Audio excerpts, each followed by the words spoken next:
Hi there, this is Carla from DIY Happy Home, and I wanted to show you one of my favorite things for grilling season.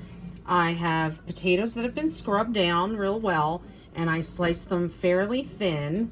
Here's an example. Here's a couple that are.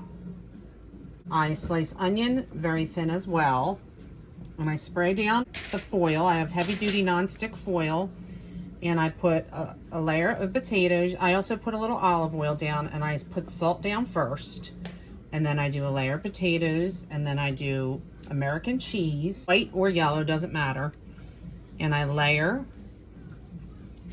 and then I'm gonna put these on the grill, and the cheese gets melty and the potatoes get brown.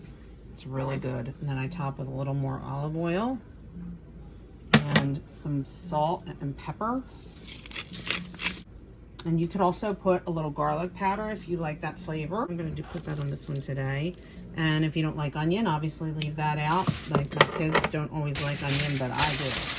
The onion gets really tender, guys. It almost disintegrates, and it's delicious.